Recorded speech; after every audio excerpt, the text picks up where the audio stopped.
আমি তিথি সাহা পড়ছি শাহজালাল বিজ্ঞান ও প্রযুক্তি বিশ্ববিদ্যালয়ে দ্বিতীয় বর্ষে কম্পিউটার সায়েন্স অ্যান্ড ইঞ্জিনিয়ারিং ডিপার্টমেন্টে। তো তোমরা যারা এবার ভর্তি পরীক্ষার্থী আছো, আসলে তোমাদের হাতে খুব বেশি সময় নেই, যেহেতু তোমাদের ইন্টারের রেজাল্টও দিয়ে দিয়েছে, সামনেই তোমাদের ভর্তি পরীক্ষা।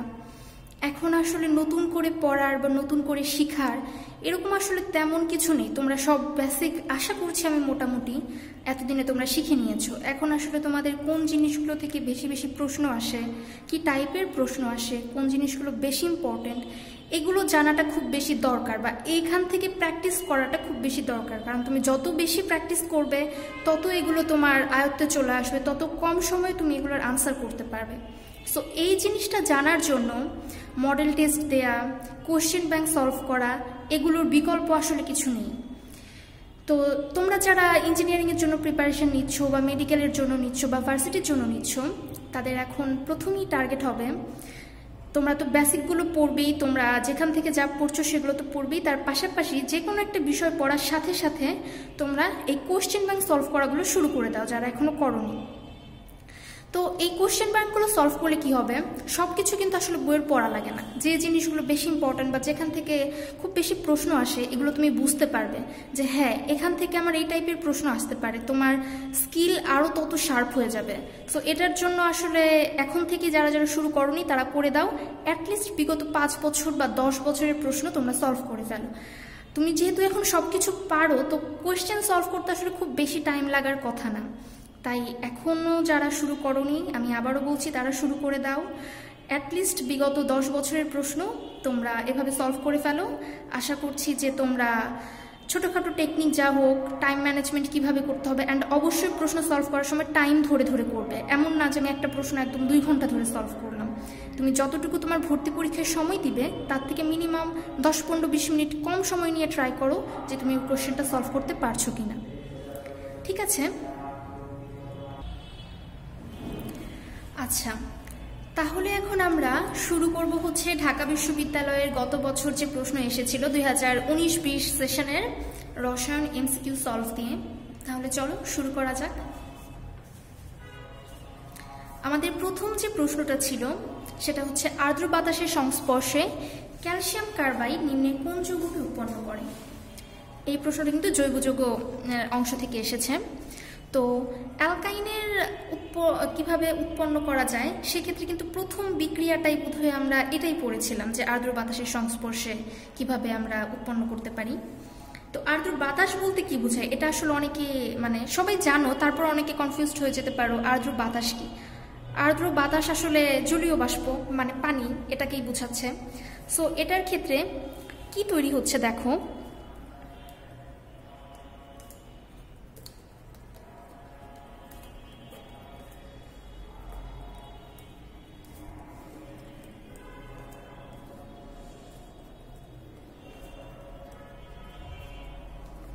তাহলে তোমরা বুঝতেই পারছো উত্তরটা কি হবে।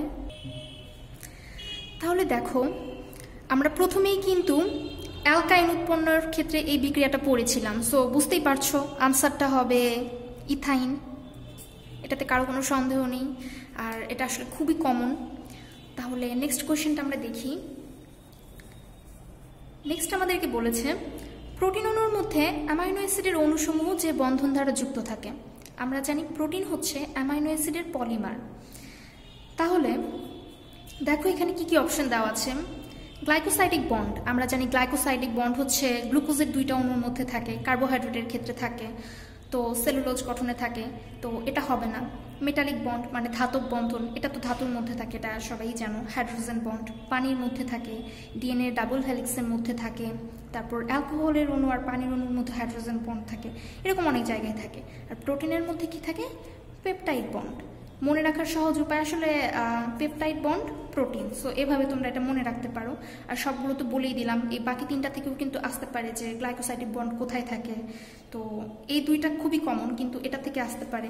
তো এই জিনিসগুলো তোমরা সবসময় এমসিকিউ সলভ করার সময় অপশানে কি কি দেওয়া আছে সেই জিনিসগুলো দেখবে, এবং সেগুলো থেকে কি টাইপের কোয়েশ্চেন আসতে পারে সেই জিনিসটাও কিন্তু তোমরা একটু রিমাইন্ড করার ট্রাই করবে। আচ্ছা, নেক্সটে দেখো আছে, নাইট্রেট অ্যানায়নে কয়টি ইলেকট্রন রয়েছে? তাহলে নাইট্রেট অ্যানায়ন কোনটা? এটা।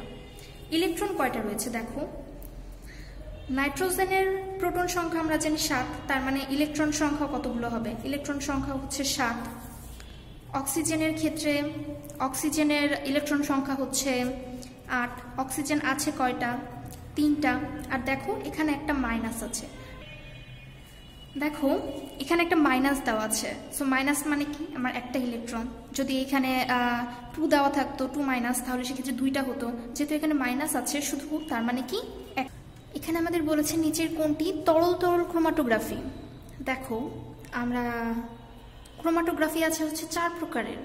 তো যেটা কলাম ক্রোমাটোগ্রাফি, সেটার স্থির মাধ্যমটা কঠিন, চলনশীল মাধ্যমটা তরল। পাতলা স্তর ক্রোমাটোগ্রাফির ক্ষেত্রে স্থির মাধ্যম কঠিন, চলনশীল মাধ্যম তরল। কাগজ ক্রোমাটোগ্রাফির ক্ষেত্রে স্থির মাধ্যম তরল তরল, আর গ্যাসের ক্ষেত্রে তরল গ্যাস। তাহলে তরল তরল কোনটা, তরল তরল হচ্ছে কাগজ ক্রোমাটোগ্রাফি। এখন দেখো এখানে কিন্তু এই 4টা আমি এই জন্যেই লিখে দেখিয়েছি যে তোমরা যাতে এটা স্ক্রিনশট নিয়ে বা এটা একসাথে রেখে দিতে পারো। এটা কিন্তু অনেক বেশি অনেক জায়গায় আসে, ইভেন আমাদের বোর্ড পরীক্ষায়ও আসে যে এই ক্রোমাটোগ্রাফিটা হচ্ছে তরল তরল ক্রোমাটোগ্রাফি কোনটা, কঠিন তরল কোনটা। সো এই জিনিসটা কিন্তু বেশ ইম্পর্ট্যান্ট একটা জিনিস, ক্রোমাটোগ্রাফি থেকে প্রায় এমসিকিউ আসার মতো। তো এই জিনিসটা তোমরা একটু ভালোভাবে দেখবে।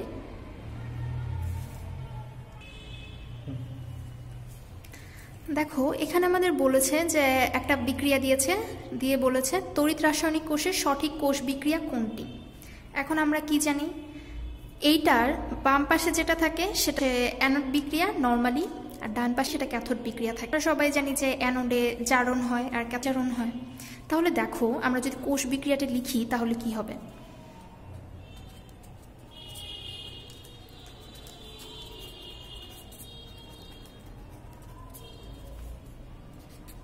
জারণ বিক্রিয়া মানে কি ইলেকট্রন ত্যাগ। দেখো এখান থেকে কি হয়েছে, এটা কিন্তু প্রথমে আয়রন ছিল, দেখো এখান থেকে 2+ হয়ে গেছে, তার মানে কি 2টা ইলেকট্রন ত্যাগ করেছে। তাহলে কি -2 ইলেকট্রন, এটা হয়ে গেছে কি, এটা ফেরাস আয়ন হয়ে গেছে। এখন আমরা যদি বিজারণ বিক্রিয়ার ক্ষেত্রে দেখি, বিজারণ বিক্রিয়া মানে কি ইলেকট্রন গ্রহণ। দেখো এখানে কি আছে,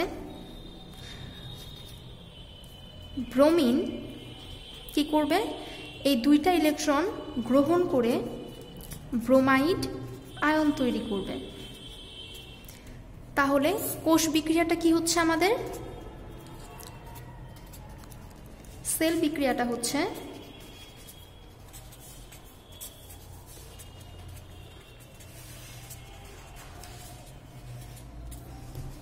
তাহলে অপশন কোনটা হবে,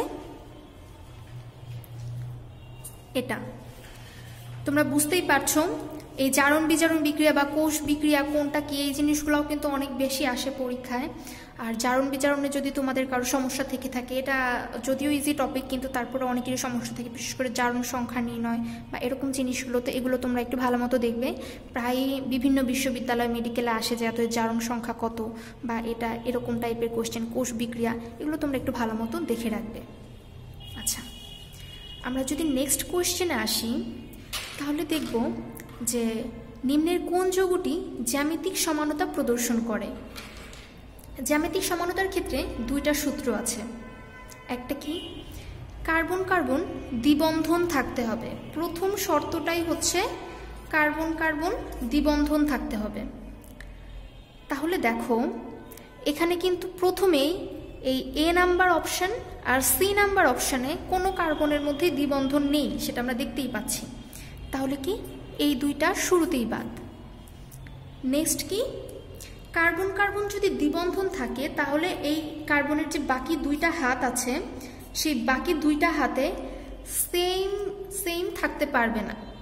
মানে কি, ধরো এইখানে যদি ধরো CH3 থাকলো, এইখানেও CH3 থাকলো, তাহলে কিন্তু হবে না। এই 2টা অবভিয়াসলি ডিফারেন্ট হতে হবে। তাহলে কি হচ্ছে, এটার ক্ষেত্রে দেখো আমরা যদি B নাম্বার অপশনটা দেখি তাহলে এখানে আছে, দেখো এখানে একটা হাইড্রোজেন আছে, এখানে একটা হাইড্রোজেন আছে। তাহলে কি কার্বনের দুই হাতে কিন্তু একই সাইডে সেম আছে, তাহলে কি এটা হবে না, এটাও বাদ। এটার ক্ষেত্রে দেখো, এটার ক্ষেত্রে কিন্তু সেম নেই, এটার ক্ষেত্রে কিন্তু ডিফারেন্ট, দুইটার ক্ষেত্রে তোমরা দেখতেই পাচ্ছ। এখানে যদি আমরা দেখি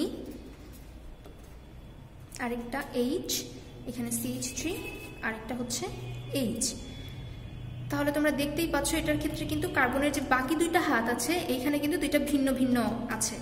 তার মানে আমাদের নিচের কোনটি জ্যামিতিক সমানতা প্রদর্শন করবে, সেটা হচ্ছে অপশন ডি। শর্তটা তোমরা বুঝতেই পেরেছো। কার্বনে অবশ্যই দ্বিবন্ধন থাকতে হবে, আর কার্বনের যে বাকি দুইটা হাত থাকবে সেখানে ভিন্ন ভিন্ন জিনিস থাকতে হবে, সেম থাকলে হবে না। আরেকটা ক্ষেত্রে জ্যামিতিক সমানতা দেখা যায়, সেটা হচ্ছে চাকরিক যৌগের ক্ষেত্রে। তো এই হচ্ছে এই কয়টি জ্যামিতিক সমানতার সূত্র বা শর্ত। এটা দেখে তোমরা জ্যামিতিক সমানতা জিনিসটাও কিন্তু অনেক সময় এমসিকিউতে আসে যে কোনটা জ্যামিতিক সমানতা প্রদর্শন করে, কারণ এখানে যেহেতু শর্ত আছে, সো এটাও কিন্তু বেশ ইম্পর্ট্যান্ট। এগুলো তোমরা একটু দেখে রাখবে, চাকরির যৌগের ক্ষেত্রেও দেখা যায়, সেটাও একটু দেখে রাখবে। তো এগুলোই আমাদেরকে একটা যৌগ দিয়ে দিয়েছে, বলেছে যে এই যৌগটার ইউপ্যাক নাম কি সেটা। তো আমরা নামকরণ, জৈব যৌগের নামকরণ আসলে অনেক অনেক রকমের নামকরণ আছে, আর নামকরণ থেকে প্রতি বছরই দেখা যায় যে একটা না একটা প্রশ্ন থাকে, সেটা ঢাকা ইউনিভার্সিটি হোক বা অন্যান্য ভার্সিটিতেও দেখা যায় থাকে। সো তোমরা নামকরণের যতগুলো নিয়ম আছে সবগুলো একটু শিখে ফেলবে। নামকরণ জিনিসটা আসলে খুবই সহজ, তোমরা যদি একবার একটু দেখে নাও বুঝে বুঝে, আসলে মুখস্থ করার দরকার হয় না, এমনিই মানে তোমরা একটু বুঝে বুঝে পড়লে পেরে যাবে। আচ্ছা, তাহলে আমরা এটার ক্ষেত্রে দেখি কি বলেছে। দেখো, এটা যদি আমি লিখি,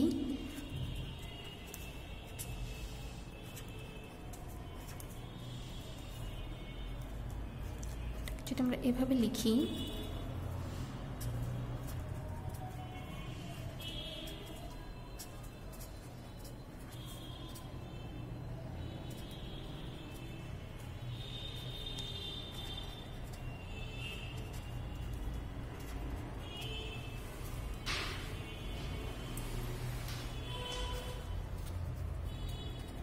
দেখো এটাকে যদি আমরা ভেঙে ভেঙে লিখি তাহলে এটা এমন টাইপের হয়ে যায়। এখন দেখো এই সাইড থেকে যদি আমরা গোনা শুরু করি, এটা কিন্তু তাহলে তোমার 1, 2, 3 নাম্বার কার্বনে যায়, আর এখান থেকে যদি আমরা পাই তাহলে কিন্তু আমরা প্রথমে 2 নাম্বার কার্বনেই একটা মূলক পেয়ে যাচ্ছি।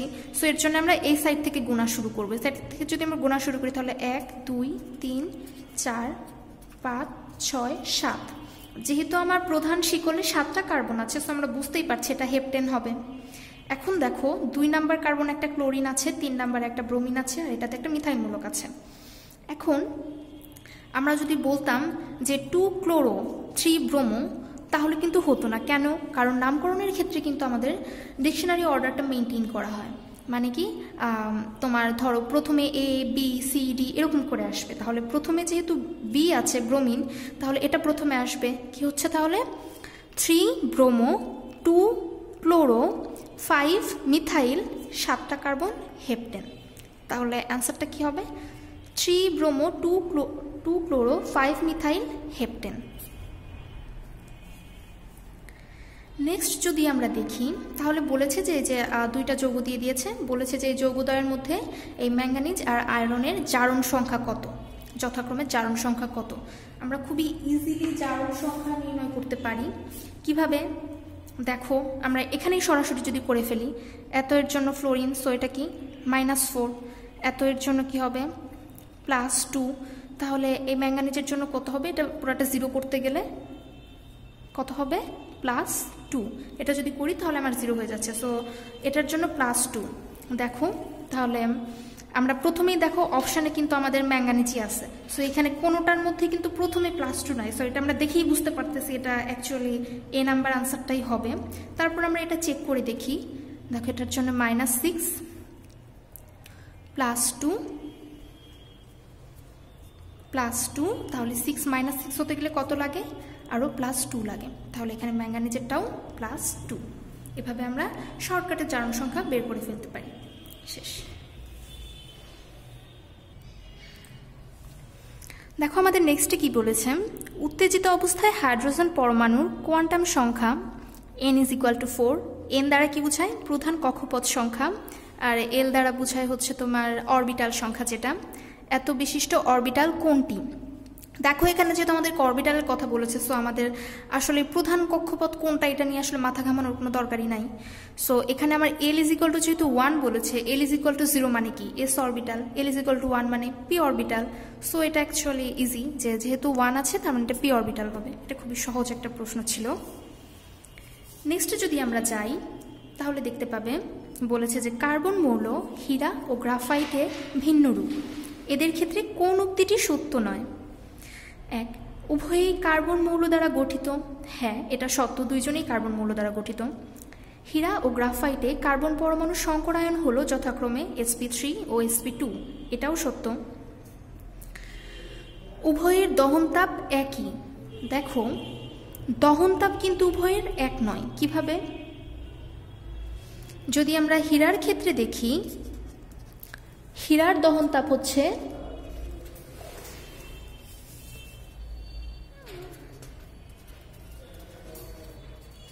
এত কিলো জুল পার মোল, আর যদি আমরা গ্রাফাইটের ক্ষেত্রে দেখি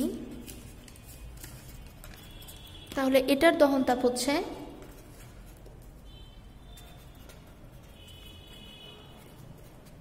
এত কিলো জুল পার মোল। তাহলে তোমরা দেখতেই পাচ্ছ দুইটার দহনতাপ ভিন্ন, এক নয়।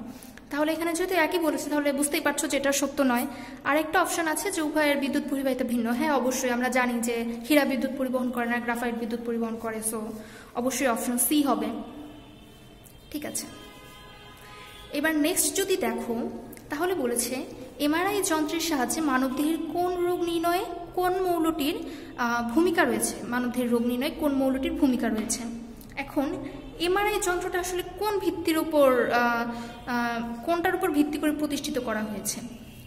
এমআরআই যন্ত্রের ক্ষেত্রে কিন্তু তোমার যে ধরো নিউক্লিয়াসের মধ্যে বেজোড় সংখ্যক প্রোটন বা নিউট্রন থাকবে, মানে বেজোড় সংখ্যক ভর সংখ্যা থাকবে, এরকম যে মৌলগুলো যেগুলোর নিউক্লিয়াসের হচ্ছে ম্যাগনেটিক রেজোনেন্স আছে, বা যেগুলোকে আমরা এনএমআর পরমাণু বলি, সেই পরমাণুগুলো ব্যবহার করে এই এমআরআই যন্ত্রটা তৈরি করা হয়েছে। তো এই পরমাণুগুলো কোনগুলা, যেগুলো নিউক্লিয়াস এরকম ম্যাগনেটিক রেজোনেন্স দেখায়? এই যে হাইড্রোজেন, তারপর হচ্ছে তোমার কার্বন 13, ফ্লোরিন 19, এই 3টা পরমাণু। তাহলে এখানে যদি তোমার অপশানে আসে কোনটা, তাহলে কি হবে? হাইড্রোজেন। আর যদি অপশানে থাকতো কার্বন 13 তাহলে এটাও হতে পারতো, ফ্লোরিন 19 এটাও হতে পারতো। সো এখানে যদি তোমার অপশানে হাইড্রোজেন আছে তার মানে সঠিক উত্তর হবে হাইড্রোজেন। নেক্সট দেখো তোমাকে কি বলেছে। নেক্সট কোশ্চেনে বলেছে নিম্নের কোন পরীক্ষাটি সালফিউরিক অ্যাসিড ও নাইট্রিক অ্যাসিডের মধ্যে পার্থক্য করতে ব্যবহৃত হয়? দেখো সার্বজনীন নির্দেশক দিয়ে পরীক্ষা নয়, সোডিয়াম কার্বনেটের গুঁড়াও নয়, ম্যাগনেসিয়াম ফিতাযোগ এটাও নয়। আমরা যদি বেরিয়াম নাইট্রেট দ্রবণযোগী দেখি তাহলে দেখো কি হয়।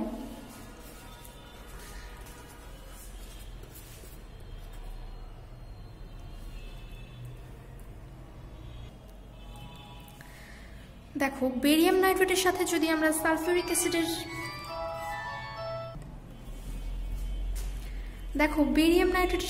সালফিউরিক অ্যাসিডের বিক্রিয়া করাই তাহলে এখানে বেরিয়াম সালফেটের অধক্ষেপ তৈরি করবে।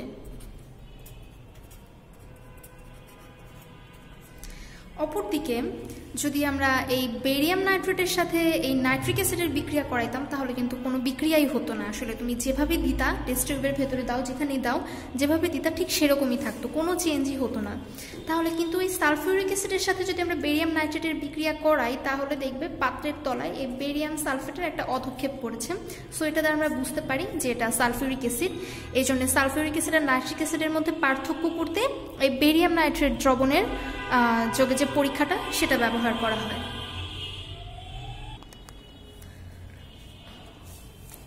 নেক্সট কোয়েশ্চেনে বলেছে যে 50 ml তরল পরিমাপ করতে নিম্নের কোনটির ব্যবহার যথার্থ? দেখো পিপেটের ক্ষেত্রে যদি আমরা দেখি, পিপেট দিয়ে নর্মালি কি আমরা মুখ দিয়ে ওই যে চুষে যে নেই, পিপেটের ক্ষেত্রে নর্মালি দেখা যায় 5 ml থেকে 10 ml পর্যন্ত পরিমাপ করা যায়। বুরেটের ক্ষেত্রে যদি দেখো, বুরেট হচ্ছে তোমার ধরো আমরা যখন কোনো পরীক্ষা করতে যাই একটা টেস্ট টিউবের ভেতরে দেখা যায় যে একটু স্ক্রুটা ঢিলা করে করে ফোটায় ফোটায় দিয়ে দিয়ে আমরা দেখি যে কতটুকুর জন্য বিক্রিয়াটা মানে হয়ে গেছে বা এরকম হচ্ছে কিনা, এরকম করে আমরা চেক করে দেখি। সো এই কাজটা আমরা বুলেট দিয়ে করি, বুলেট দিয়ে কিন্তু আমরা একদম কোনো কিছু মেপে রাখি না। আয়তনিক ফ্লাস্কে আমরা কি করি, আয়তনিক ফ্লাস্কে আমরা দেখা যায় যে কোনো একটা কিছু আমরা পরিমাপ করেছি, করা শেষ, তখন সেটাকে আমরা আয়তনিক ফ্লাস্কের মধ্যে ঢেলে রেখে দিই।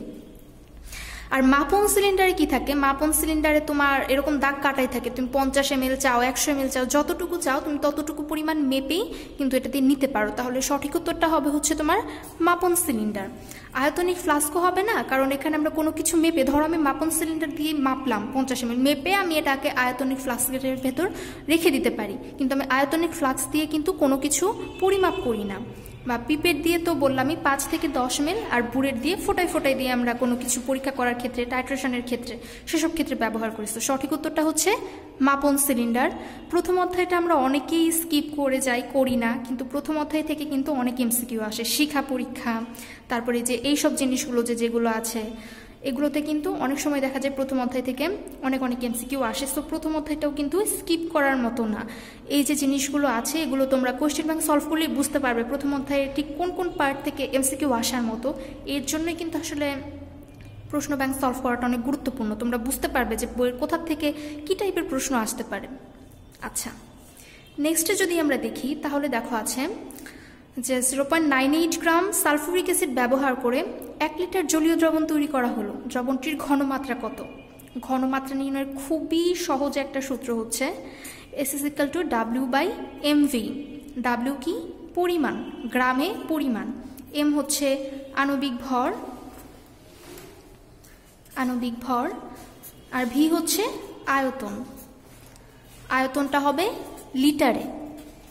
তাহলে দেখো আমি যদি সূত্রে বসাই, আমার পরিমাণ দেওয়াই আছে 0.98, আমরা জানি সালফিউরিক অ্যাসিডের আণবিক ভর হচ্ছে 98, গুণন যদি আমরা দিয়ে দিই, আর আয়তনটা হচ্ছে V, যেটা 1 লিটার দেওয়াই আছে। এটাকে যদি ক্যালকুলেশন করো তাহলে আনসার আসবে 0.01 মোলার। এটা কিন্তু বড় হাতের M, নট ছোট হাতের M। তাহলে সঠিক উত্তর হবে এটা। নেক্সট দেখো বলেছে যে কোনটি অম্লীয় জলীয় দ্রবণ তৈরি করে। আমরা জানি যে অধাতুর অক্সাইডগুলো জলীয় দ্রবণে অম্লীয় দ্রবণ তৈরি করে। তাহলে এখানে অধাতুর অক্সাইড কোনটা আছে?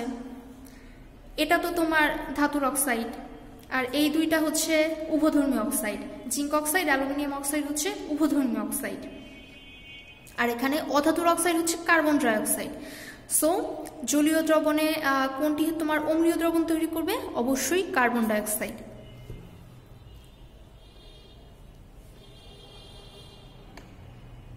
এই ছিল আমাদের গত বছরের 19-20 সেশনের ঢাকা ইউনিভার্সিটির এমসিকিউ প্রশ্ন।